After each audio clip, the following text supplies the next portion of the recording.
नमस्कार, मी संगीता. माझ्या चॅनलला मैत्रिणीत तुमचं अगदी मनापासून स्वागत आहे. पहा, आज आपल्याला काय बनवायचं हा प्रश्न तुम्हालाही पडला असेल. काय बनवायचे? डायरेक्ट इथं मिक्सरचा बाऊल, त्याच्यामध्ये हिरव्या मिरच्या टाकल्यात, पहा लसूण टाकला आहे आणि आता आलंसुद्धा टाकणार आहे. अगदी 1 इंचीचा तुकडा टाकणार आहे. मग रेसिपी कोणती आहे, काय बनवायचे आपल्याला हे तुम्हाला नंतर कळणारच आहे. पहा, इथं आपण आत्ताच मिरच्याचा ठेचा करून घेणार आहे. ह्या मिक्सरच्या बाउलमध्ये हे टाकून घेतले, मस्तपैकी असा ठेचा करून घेतला आहे. इथे 4 बटाटे होते, ते सुद्धा बारीक उकडलेले बटाटे आणि अगदी बारीक करून घेतलेले आहेत. आता घेतला आहे मी मैदा. इथं मी पावशेर मैदा घेतलेला आहे. पहा, आणि जरी मैदा नसेल मैत्रिणो तर गव्हाचं पीठ घेतलं तरीही चालेल. पावशेर मैद्यामध्ये 1 इडा, 1 चमचा म्हणतात ना, अर्धा चमचा ओवा टाकला आहे, अगदी चोळून असा क्रश करून, आणि त्याच्यावर टाकलं आहे मीठ. आता हे पूर्ण आपल्याला मैत्रिणींनो मिक्स करून घ्यायचं आहे बरं का. अगदी छान पद्धतीने हे मिक्स करायचे. आणि मैत्रिणींनो, व्हिडिओ खरंच खूप खास आहे. तुम्ही असा कधी केलाही नसेल, नक्कीच हा व्हिडिओ शेवटपर्यंत पहा. आणि व्हिडिओ थोडा मोठा आहे, त्याच्यामुळं व्हिडिओ हा शेवटपर्यंत पहा. आता हे टाकलं आहे. पहा, मी अर्धी वाटी मोहन टाकलेलं आहे, अगदी गावरान तूप हे. आणि आता पूर्ण हे पिठाला चोळून घ्यायचे आपल्याला, कारण की संपूर्ण पिठाला हे लागलं पाहिजे आपल्याला अशा पद्धतीने, की आपला जो पदार्थ आहे तो सुद्धा अगदी खुसखुशीत होणार, कुरकुरीत होणार. मग चला आता लागूया तयारीला. मस्तपैकी हा पिठाचा आता गोळा आपल्याला मळून घ्यायचा आहे. पहा, आणि गोळासुद्धा अगदी आपण चपातीला जसं पीठ मळतो ना त्या पद्धतीने मळायचं बरं का. थोडंसं किंचित थोडंसं निबार मळायचं. मग हे बघा, अशा पद्धतीने मी हा गोळा मळून घेतलेला आहे मैत्रिणींनो. आणि आता ज्या वाटीत आपण तूप कढवलं होतं त्याच वाटीत मी हा गोळा ठेवून झाकण ठेवते. हो का, असा. चला 10-5 मिनटं आपण हा गोळा तसाच ठेवूया. तोपर्यंत पुढची तयारी करूया मैत्रिणींनो. पुढची तयारी म्हणजे आता कढई ठेवली गॅसवर, त्याच्यात टाकले तेल. तेल हे तुमच्या अंदाजाने टाका बरं का, तुम्हाला जसं लागेल तसं. आता तेल जरा तापून द्यायचं, की आपल्याला टाकायची मोहरी आणि जिरी. दोन्ही गोष्टी अगदी छान अशा तडतडल्या पाहिजे बरं का. हे बघा, तेल अगदी छान पद्धतीने तापत चाललं आहे, दोन्ही गोष्टी छान तडतडल्यात. त्याच्यानंतर टाकायचा आहे कांदा. 1 कांदा घेतला आहे, अगदी लहान कट करून घेतला आहे बरं का, जास्त नाही घेतलेला, फक्त 1 कांदा घेतला आहे. 4 बटाट्यांना 1 कांदा चिकर झाला. त्याच्यानंतर टाकले मैत्रिणींनो कढीपत्ता बी अगदी छान पद्धतीने तडतडतो आहे. आता आपल्याला कांदा कसा बनवायचा आहे, जास्त काळपट करायचं नाही, काय नाही. अगदी हे बघा, हा असा रंग ठेवायचा. त्याच्यानंतर टाकायचा जो ठेचा आपण मी तुम्हाला दाखवला, तो वाटलेला ठेचा याच्यात टाकायचा आणि अगदी चांगला परतू घ्यायचा, की पूर्ण लसणाचा अगदी त्याच्यात म्हणतात ना एक आहार उतारला पाहिजे लसणाचा, आणि खमंग असा वास सुटला पाहिजे. अशा पद्धतीने आपल्याला टाकायचे ते. आता त्याच्यानंतर काय टाकायचं आहे आपल्याला, त्याच्यानंतर टाकायची थोडीशी हळद, अगदी कलर येण्यासाठी. पुन्हा टाकायची थोडीशी बेडकी मिरची पावडर, त्यानेसुद्धा छान रंग येतो. हे बघा किती सुंदर रंग आला आहे. आणि चवीपुरतं आपल्याला टाकायचं इथं मटण मसाला. मटण मसाल्याने अगदीच खूपच छान मैत्रिणी चव येते. आणि मग अगदी भरपूर अशी कोथिंबीरसुद्धा टाकून द्यायची, पालेदार हिरवीगार कोथिंबीर ही सुद्धा मी टाकली. आता पूर्ण तो बटाटा मी ह्याच्यात टाकून घेतला आहे, पाहू शकता तुम्ही. हा बटाटा मी फोडला आहे, तरी आपल्याला हा बटाटा अगदीच मॅच करायचा आहे बरं का. आता इथं चवीपुरतं मीठही टाकलं आहे मी.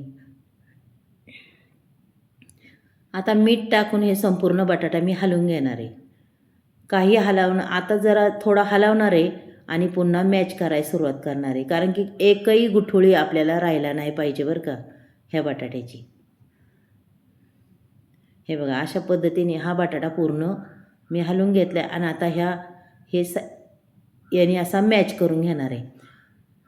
आणि तुमच्याकडे जर असं मॅच करायचं साहित्य नसेल ना, तर तुम्ही तांब्याने सुद्धा याला मॅच करू शकता बरं का, काय प्रॉब्लेम नाही. तांब्याने किंवा ग्लासाने असा पूर्ण बटाटा मॅच करू शकता.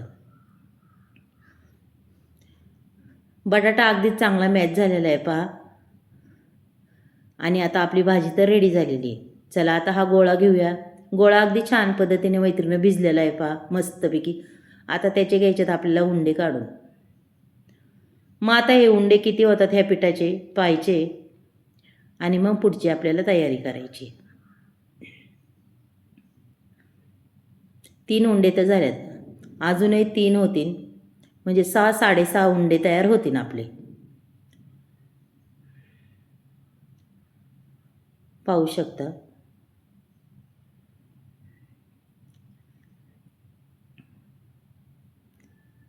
हे बघा 6.5 उंडे तयार झालेले आहेत आपले.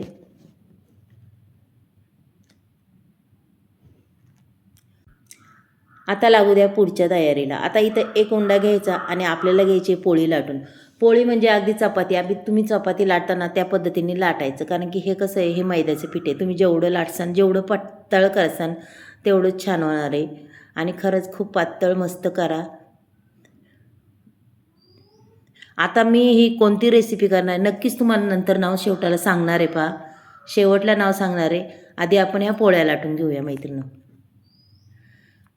आणि खरं सांगू का, हा पदार्थ अगदी तुम्ही जर केला ना तर करता करताच ताटात शिल्लक राहणार नाही. पोळी अगदी छान तयार झालेली आहे पहा. आणि खरंच वावा वगैरे घालून खूप छान टेस्टी अशी खमंग अशी ही लागते. पहा, संपूर्ण पोळी तयार झालेली आहे माझी.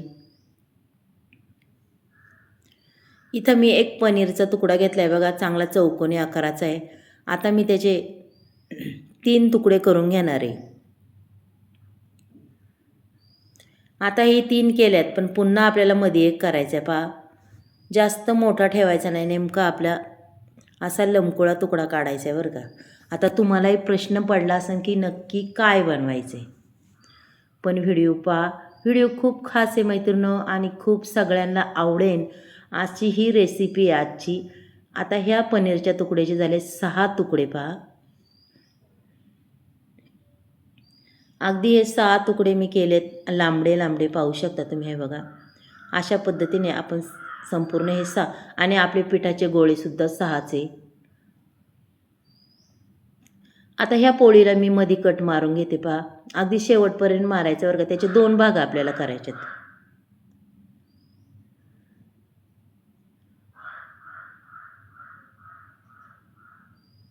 पहा, सहज असा तुकडा झाला आहे. आता तोही भाग आपल्याला लागणार आहे, पण दोन्ही भाग जरा साईडला ठेवूया.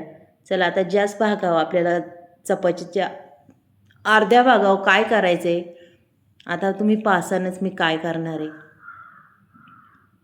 मस्तपैकी ती भाजी केलेली अशी चौकून अशी लावून घ्यायची बा. आणि उगाच साधारण कडेला थोड्याशा कडा ठेवायच्यात, कारण की कडा आपल्याला त्या दाबायला लागतील म्हणून थोड्या थोड्या ठेवायच्यात. पाहू शकता तुम्ही. आणि पुन्हा ही अर्धी पोळी त्याच्यावर आपल्याला टाकून घ्यायची. हे बघा, अशा पद्धतीने टाकून द्यायची. आणि ह्या कडा आपल्याला चौकून अशा दाबून घ्यायच्यात बरं का.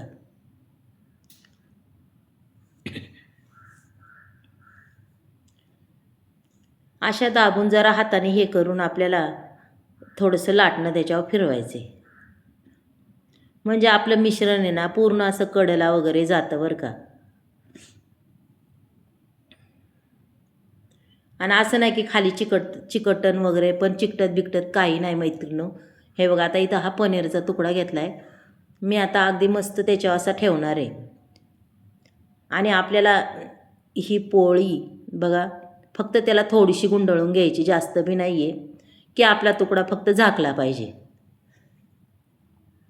आणि दोन्ही साईडच्या तोंडांनी हे तुकडे या पनीरचे कोण दाबून घ्यायचे बरं का. आणि चला, आता मग असे उभ्या पट्ट्या पाडून घेऊया याला. पहा बरं,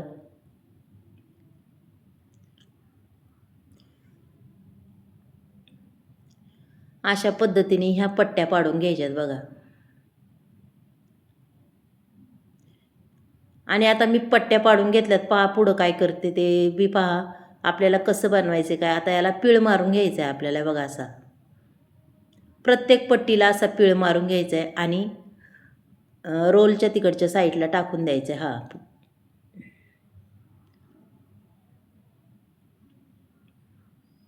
पहा,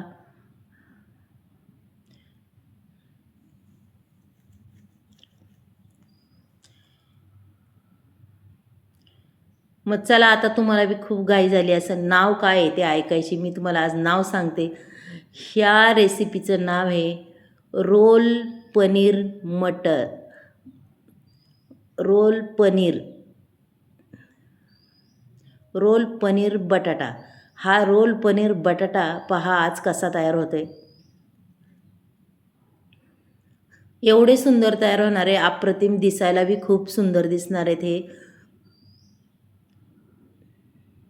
आता हे जे साईडने आहे ना ते आपल्याला त्याला चिकटून टाकायचं बरं का, असं की आपले पूर्ण हे रोलला तिकडे कोपऱ्यात भिडायला येतं, म्हणजे संपूर्ण रोल पूर्ण होतं त्याच्यामध्ये. हे बघा, अशा पद्धतीने आपल्याला बनवायचे आहेत. किती सुंदर रोल झालेत पहा. आता मी तुम्हाला सगळे रोल असे करून दाखवते मैत्रिणींनो, पहा. हे बघा, आपले रोल तयार झालेले आहेत आणि रोल झाले 6. पहा, दिसायला बी किती सुंदर दिसतात.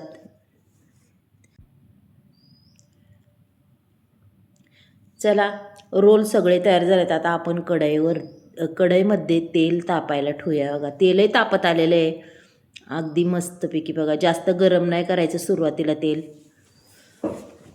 नाही तर काय होईन, आपला रोल हा आतून कच्चा राहील. तेल हे मापातच ठेवायचं मैत्रिणींनो. पाहू शकता मी त्याच्यात 2 रोल टाकलेले आहेत हे.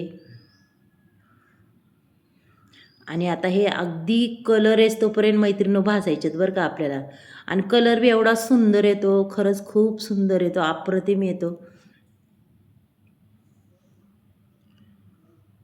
आणि तुमच्याकडे जर ओव्हन असलं ना की तुम्ही ओव्हनमध्ये सुद्धा ठेवू शकता बरं का हे रोल करायलासाठी. पहा, अगदी सुंदर असे कलर आलाय आणि हे रोल एवढे सुंदर झालेत, पहा बरं.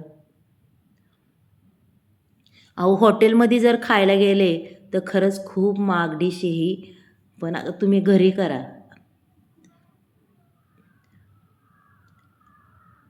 हे बघा, दुसरे बी सोडले, असे 2-2 रोल याच्यात बसतात. आता संपूर्ण रोल आपण फ्राय करून घेऊया अगदी छान पद्धतीने. फक्त थोडासा टाईम लागतो, पण आपल्या जिभेवरची चवच वेगळी लागते बरं का खायच्या वेळेस. आणि एक रोल खाल्ला की तरी अगदी भरपूर असं काम होतं. आणि तुम्ही हे रोल सॉसबरोबर खा, अगदी कशाबरोबर सुद्धा खा, कोणतीही चटणी असे त्याच्याबरोबर खा, खरंच खूप छान लागतात. आता इथं बघा, मस्त अशा पोपटी मिरच्या घेतल्यात, लांबड्या लांबड्या, ह्या सुद्धा मी टाकणार आहे. ह्या पूर्ण आपल्याला तळून घ्यायच्यात. आणि अशाच मिरच्यांसोबत सुद्धा खा, चवीला खूप छान लागतात मैत्रिणींनो.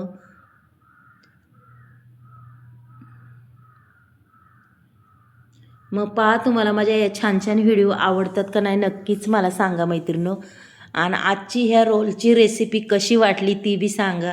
आणि नक्कीच करून पान, खाऊन पान, तुमच्या मुलांना बी खायला द्या. खरं सांगू का, हॉटेलमध्ये घेऊन खाण्यात खूप महाग पडते, पण घरी करा आणि सगळ्यांनी अगदी पोटभर खा. आणि आता मी तुम्हाला हा रोल चिरून दाखवते पहा. म्हणतात ना, वरून कुरकुरीत आणि आतमधून एकदम सॉफ्ट असा हा रोल होतो बघा. इतका सुंदर अप्रतिम असा रोल झालेला आहे मैत्रिणींनो. मग आवडली असली तर रेसिपी नक्कीच एक लाईक, एक सबस्क्राईब करा. कुणी नवीन असेल त्यांनीसुद्धा पटापट सबस्क्राईब करा. मग चला, उद्या असंच नवीन एक व्हिडिओ घेऊन येऊ मैत्रिणींनो. बाय.